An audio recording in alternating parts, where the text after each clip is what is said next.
Hai guys. So, berapa saiz kemah curtain ini? Jom. Panjang dia lebih kurang 1.8 meter. Okey. Tinggi dia untuk daripada luar lah 1.7, tapi bila kita ukur sampai dalam dia lebih kurang 2 meter tinggi sampai tengah-tengah tu. Okey. Yang depan ni, extension dia ni panjang dia lebih kurang 2 meter. Plus minus lah 2 meter. Okey. So bukaan dia, yang ni yang kita letak dekat belakang kereta, belakang bonnet tu kan. Bukaan dia lebih kurang 1.7 meter. Plus minus lah. Okay. So apa ada dalam ni?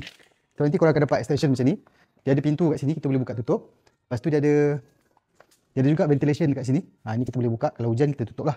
Dan dalam dia ada TPU. So untuk yang ni, pintu dia lebih tinggi. Walaupun dia separuh, tak sama macam dome kita yang lain. Tapi dia punya pintu ni dia tinggi. Lebih kurang 1.5 meter. Okay. Dan belakang sana kita boleh buka juga. Kita tak buka sebab tak cukup ruang. So belakang sana boleh buka, akan jadikan dia macam awning lah. Awning kecil. Dia bagi juga detachable floor mat, sama macam dome-dome kita yang lain. Cuma yang ni material dia lebih tebal lah. Okay.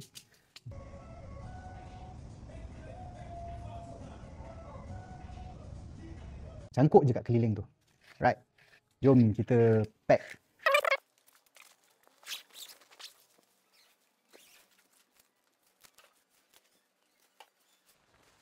So pole ni dia bagi sekali, ada 2 batang pole ni.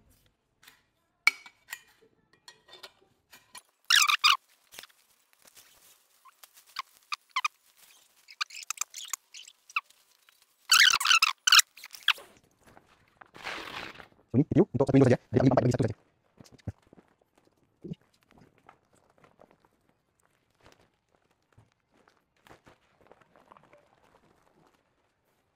Next kita buka dia punya rain ply.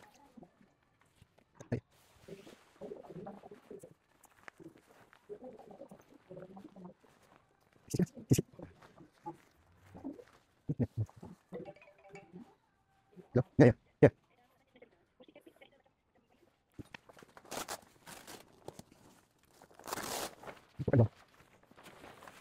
Ni kita buka.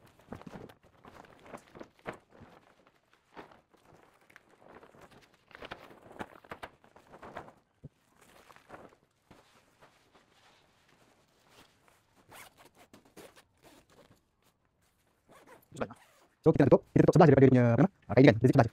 Dan tekan dia.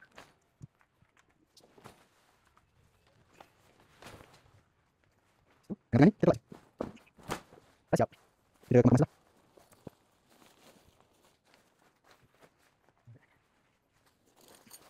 Okay, jom kita timbang berapa berat kemah ni. Note, ini untuk kemah body dia saja. Berat kemah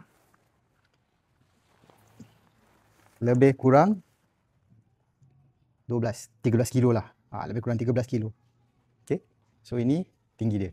Bila kita dah lipat.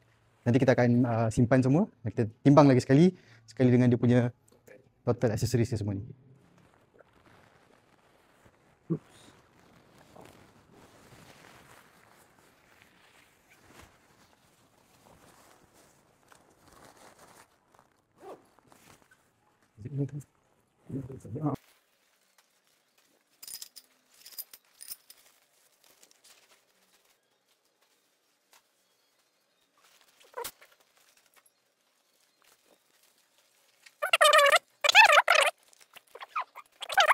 Total berat semua dalam 22.1 kg. Okay.